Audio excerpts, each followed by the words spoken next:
Ride the Vibes, a refreshing, fun, and informative experience.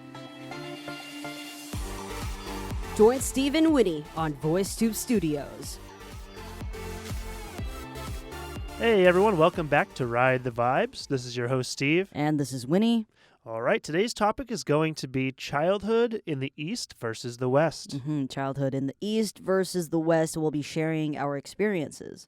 As well as talking about differences in school life, bullying and the pressure to fit in, and what you do in your free time as a kid. So, Steve, I studied in Canada and also I studied in Taiwan, but I want to know a little bit about your school life when you were in the States. Yeah, my school life was pretty typical for, an American student. I went through public school.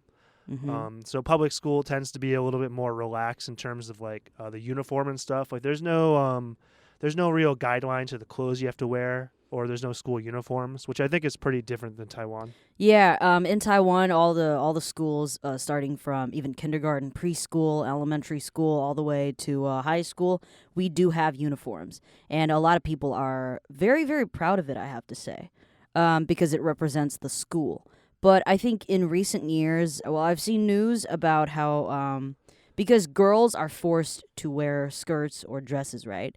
So a lot of people are saying, how they don't want to wear dresses, they don't want to wear the skirts. So there's sort of like a movement in this. It's kind of funny you say that, because when I was teaching in Korea, my students had uniforms, and one of my girls was a teenager. She was like, I think 13 or 14 years old.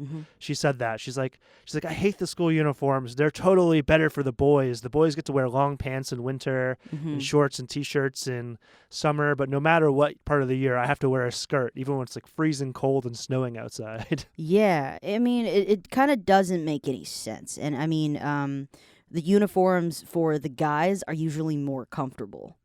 Yeah, I think unfortunately life tends to work that way with clothing. Like men's clothing is oftentimes more relaxed and more cozy, I think. But I think moving away from uniforms a little bit, I found that the teaching style might be a little bit different than what I've experienced as a teacher in Asia.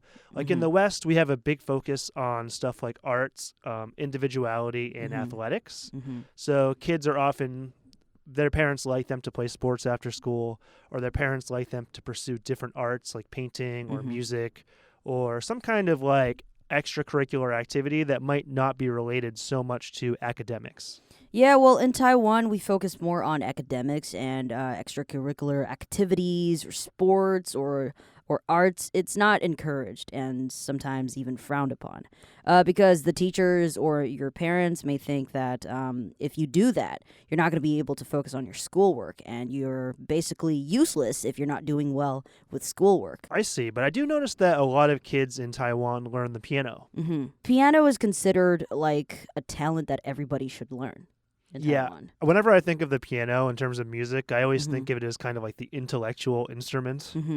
Like a lot of, it's like classical, it's very influential in classical music, and so it's sort of associated with kind of brainy people or intelligence. Yeah, it kind of represents that. But in terms of other things like maybe playing the basketball, playing table tennis, or playing volleyball, I think sometimes it's not encouraged. Well, sports may be a little bit better, but if you're in a dance club, or if you're in a, like, not a choir, but like a singing club, like a pop song club, it's usually frowned upon.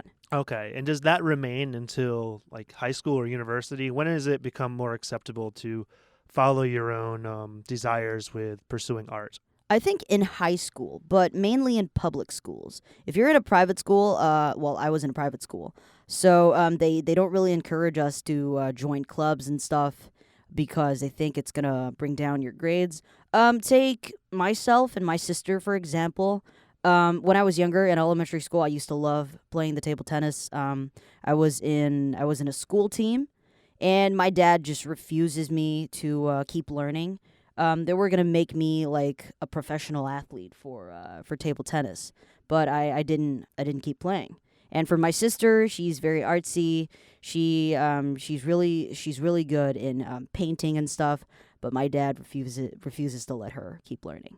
Okay. See, I think in the West, we view arts as sort of a way to round out your intelligence, to give you more cultural sensitivity, or kind of give you an appreciation for life, as well as a chance to maybe find different talents, something you might be good at. Like for me, I was always really, really bad at math, which is unfortunate because I really always wanted to be in science a little bit. And so that kind of hurt me being so bad at math. But getting to explore the arts, I got to play music. I got to become a writer, write poetry, and that stuff was really amazing. But as a kid, I was always pushed into sports. My dad made me do, well, he didn't really make me do all of it, but he pushed me towards soccer, basketball, kickboxing, and track. So I did all of those sports from elementary to middle school. Yeah, my parents, they didn't really want me to do sports because they think that it's not good for girls to do sports because they make you muscular, something like that. It's kind of weird how they have this kind of, perception. And I think for Asians, this is like the Asian mentality. They would think that if you do sports or if you, do arts and stuff, it doesn't help with making money. Yeah, that can certainly be true in a lot of cases. One thing I think is vastly different that I'd like to talk about is the length of the day and what you do after school in terms of academics. So in the West, we typically go to school for a standard, 6 to 7 or 8 hours, maybe from like 7 in the morning until like 2:30. And then generally kids are free. They might go to their sports team or do their art stuff or go to a club, but some of them just go home. Well, in Taiwan, we go to school at about 7:30, but I think the first class starts at 8 or something, and then we usually finish our school day at about 5. And then after that, if you don't have to go to Bushiban, a Bushiban is a cram school, then you can maybe learn some sort of like someone can learn piano, you can learn violin, or you can play sports. But most people go to Bushiban. Yeah, I just want to emphasize, in Asia, it's very common we have these things called cram schools. Korea, they're called hagwons. Taiwan, they're called bushibans. And essentially what they are is after the student finishes school, they will go to a private-run school where they will get extra practice with their homework, or they will study something like English or math. But I do have to say, I think most Asian students, they don't really have a lot of free time to do anything after school. Because with Bushiban, we already have homework from school, right?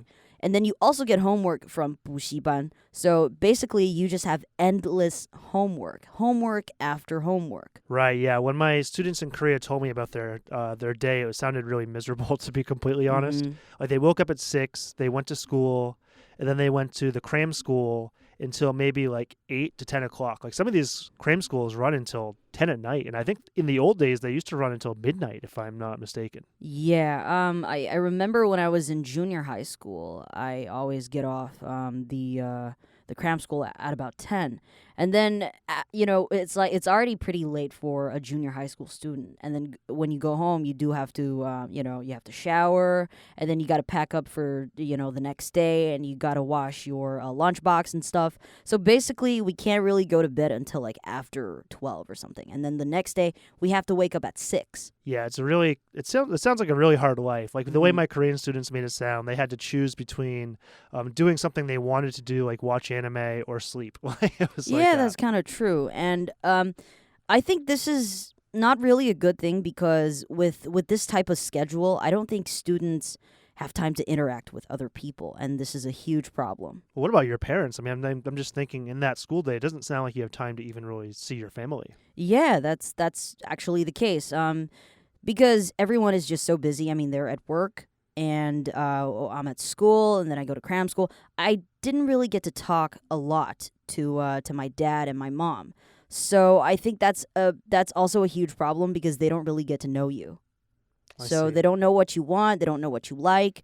They're sort of just forcing you into doing the things that you don't want to do because they don't get to talk to you. So they don't know what you like. Yeah, I would say the word I always use to describe education in Asia is it's discipline. It's it's a complete. You're supposed to master discipline by the time you're kind of a teenager. I think one of the biggest problems that's coming out from this situation is that, when you're not interacting with people, you kind of don't know how to be a human being with proper manners. Do you know what I mean? Yeah, I think it's kind of a stereotype that Asians are a little bit worse at socializing or a little more awkward with that. And they tend to, you live with their parents longer, they tend to start relationships a little bit later than maybe other cultures. So I hesitate to say much about this because I don't really know, and I don't want to overstep. I don't want to say something I shouldn't say. So maybe I'll leave this one to you. Yeah, well, sometimes I feel like there are simple things that people really should know at their age, maybe in their 20s or maybe when they're still a teenager.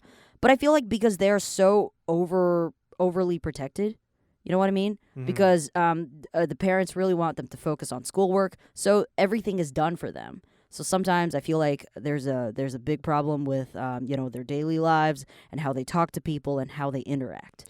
Yeah, because actually as a kid, I had to clean the house a lot. My dad always made me, if I wanted something, like I say I wanted a new video game, he'd always make me clean the house for, an indefinite amount of time. Could be 2 days, could be 3 weeks to get what I wanted. He definitely taught me to work hard, but also that you do need to relax and have free time as well. Yeah, well, that's not the case for my sister. My sister is actually an example of someone who doesn't really know how to interact and who doesn't really know how to take care of herself.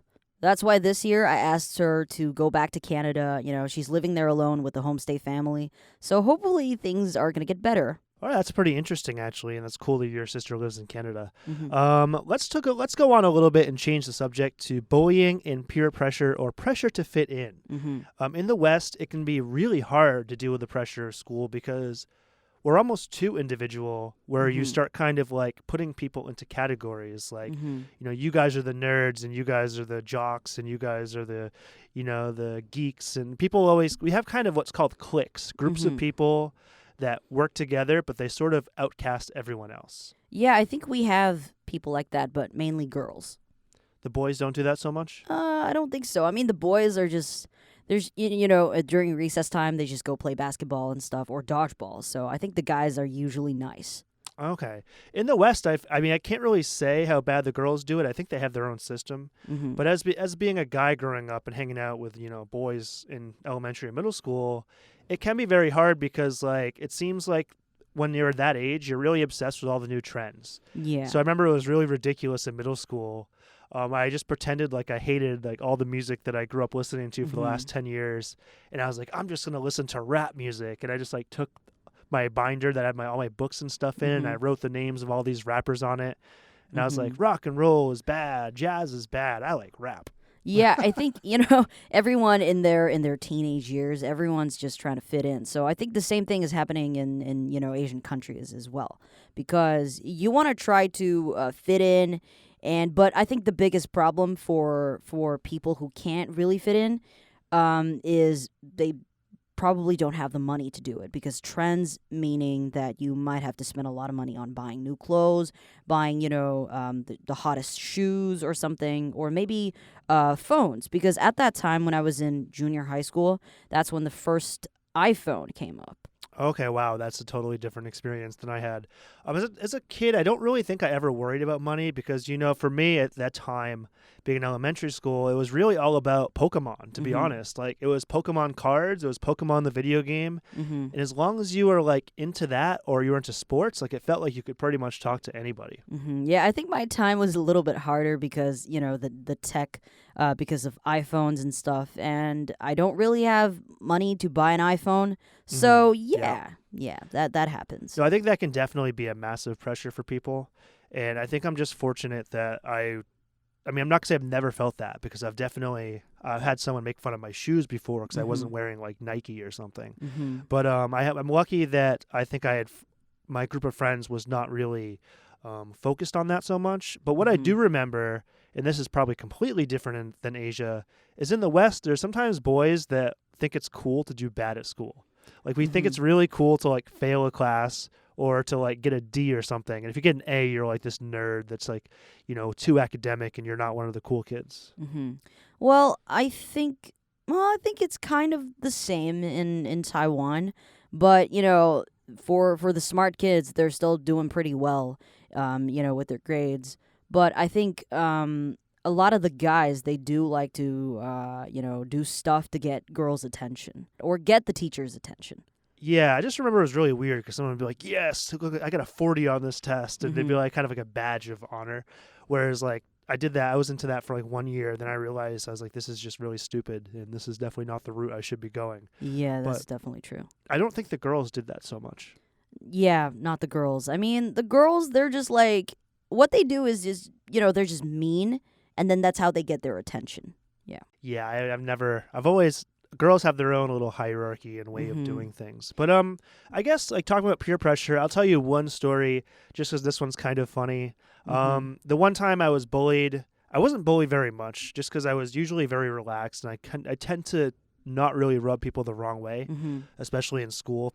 But there was one time where my mom was very religious. She was Catholic, and my dad's atheist. He strongly will tell anyone that there's no God. And so my mom made me go to this camp, and I came back with this shirt. And the shirt had this kind of cheesy picture of these kids playing, and it said, "Be courageous. God's love is contagious." And I almost never wore this shirt, but there was one day where I was late for the bus, and I just grabbed the first shirt I could out of my dresser, and sure enough, it was that shirt. And one of the boys in 5th grade kept making fun of my shirt. And so I told him, I'm like, stop, man, stop. Like, I don't want to hear about this. I didn't mean to put this shirt on. But he kept going. He's like, ha, ha, ha, look at your shirt. Why does it say that? You're a loser. And so eventually I just told him, I'm like, I'm going to punch you. I'm going to punch you. He kept going, and then I just went wham. I punched him right in the face. I think it's very important that you try to communicate, but sometimes when they're crossing the line, and when they're not listening, and when you go to a teacher, they don't really care. Sometimes you got to do that. Well, sometimes too, if you go to a teacher, they're going to call you like kind of like a crybaby or someone who's too weak to stand up for yourself. And I didn't punch this kid so hard that I was going to make his nose bleed or anything. It was just a little warning punch. Yeah, like a little warning. But I wouldn't say that's necessarily the best way you can handle your problems. But there might be a situation where something like that does have to happen, unfortunately. Yeah, well, sometimes you have to, but try not to, right? Try right. not to. Well, I think in this century, well, not this century, but in the past 2 decades or something, let's say cyberbullying is a very, very big thing. Do you have any experience in cyberbullying? No, honestly, I didn't even have a computer until I was in 3rd or 4th grade, so I'm going to leave this one to you more. Yeah, well, I do have to say my time is really hard. So, I did mention about the iPhone, right? And then in high school is when, when I was in high school, that's when Facebook started to rise. And, at that time, if you don't have a Facebook, you're basically like a caveman. And then, Facebook, you can post anything and people give you likes. And sometimes if you don't get that many likes, it feels like you're being bullied. And then sometimes people leave mean comments. And then so many people leaving mean comments, it just makes you feel, desperate. Yeah, I've certainly heard about these stories on the news, and it is really tragic because it's sort of a way that kids can bully someone and still feel a little bit anonymous. And I think that's really dangerous. That's the dangerous idea of cyberbullying, is that when you're doing it, you're not directly doing it to someone, so you might not have as much connection with what you're actually doing, and that's what's so scary about it. Yeah, I think a lot of celebrities, especially YouTubers, because they do get a lot of mean comments and stuff. And I think people are starting to stand up and starting to raise awareness when it comes to cyberbullying. So I think it's a little bit better these days. Yeah. Okay. Well, I mean, how was your experience in school with bullying? Did you experience it, or? Well, it was a full circle for me. I've been a bully when I was in elementary school, and then in junior high school, I was sort of like this outsider. I was like sleeping all the time. I have no idea why I was so tired.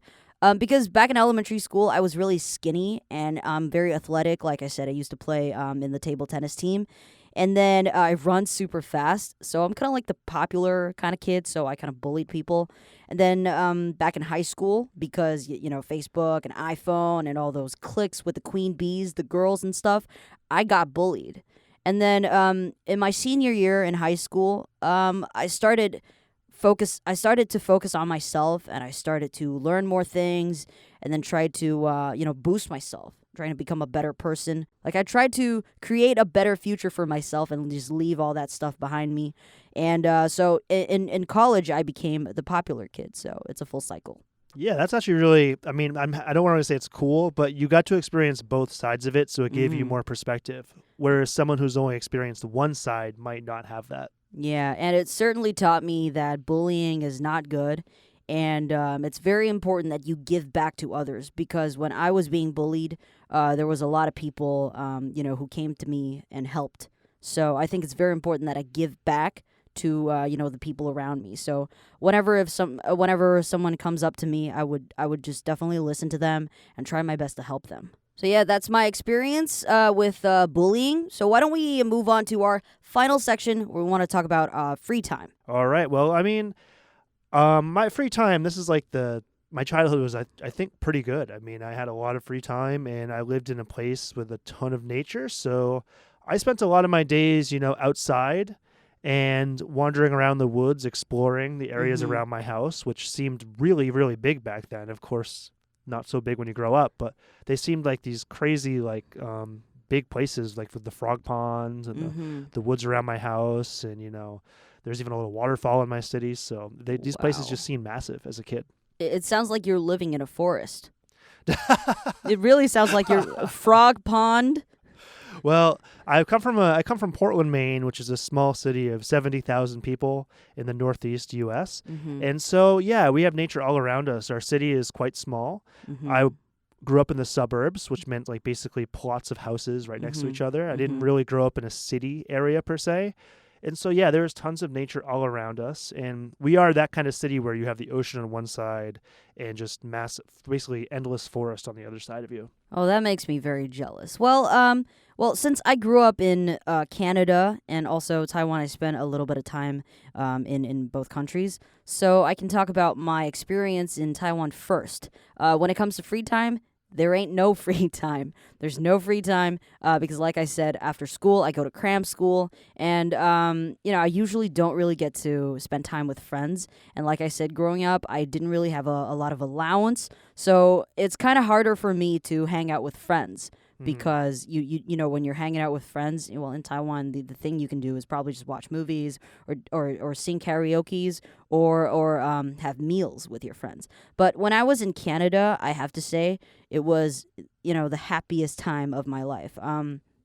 So in our neighborhood, well, we live in an apartment, but it's like a community, and then you have you have like a massive. You wouldn't say massive, but it's a big land, and you can ride your bike, and you can do your rollerblades, and then you have your scooter, and we can play water gun and stuff.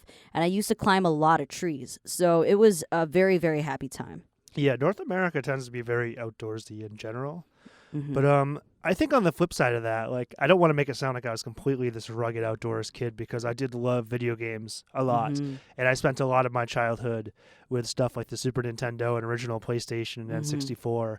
And I played a ton of Pokemon outside on the Game Boy. So it would have been very common for me to have my little Game Boy with me when I went outside.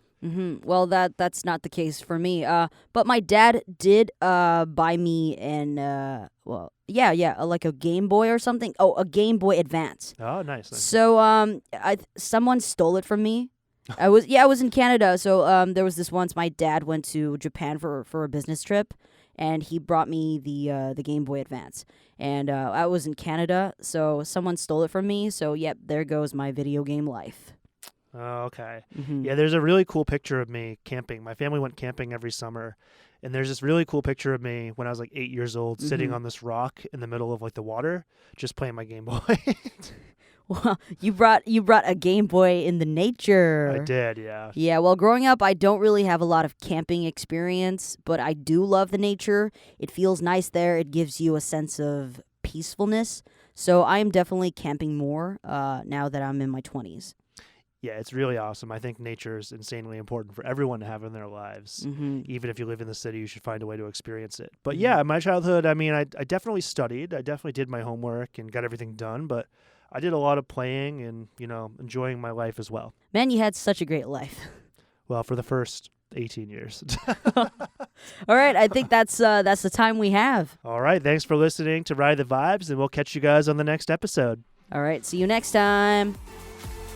Thanks for listening to Ride the Vibes. We're happy you enjoyed the show. We want to take our conversations around the world to reach more listeners. It would be totally awesome if you could like, share, and subscribe. Please turn on the notification bell so you won't miss a single episode. And definitely get in contact with us if you have anything you want us to talk about in the future. See you next time, and once again, thanks for listening.